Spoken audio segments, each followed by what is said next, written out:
Good morning. Good morning. This morning we're going to do a 3-minute chat on something we talked about, over the weekend, and we're going to add some things to it. We'll come back to you later on this afternoon. But we've been talking about how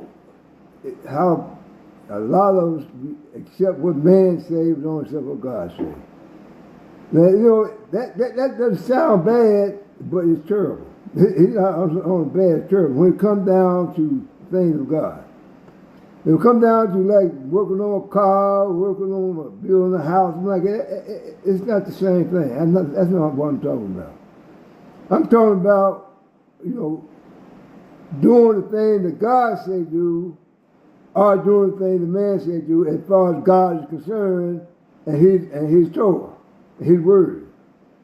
And the reason for that is because everything we do in our lives should be, in the glorification and magnification of God, in exalting and uplifting Him, and Him living lives being obedient to Him. And we're not living our lives that way. And if you're not doing it, if you're not serving God, you're not doing the thing He wants you to do. Just not doing it. You don't believe in the God of Abraham, Isaac, and Jacob. You don't believe in the God of Israel. You are not living your life according to the will of God. That's what we're trying to show you. Because when we say, we say that God tells us one thing, but how much you believe about His commandments, God tells us to keep His commandments. And He's very adamant about that. I mean, He's very sincere about His commandments. He wants His commandments obeyed. It's like He wants us to accept Him as being God. He wants us to accept His word as being His too, and also being obedient to it. And you cannot please God unless you live by God's word. You cannot please God unless you cannot show your love to God, especially love to God, unless you obey His commandment. Why? Because of what He tells us. Then man comes right back behind you and say that, well, you don't have to abide by God's commandment anymore. And who really saying that to you is Satan.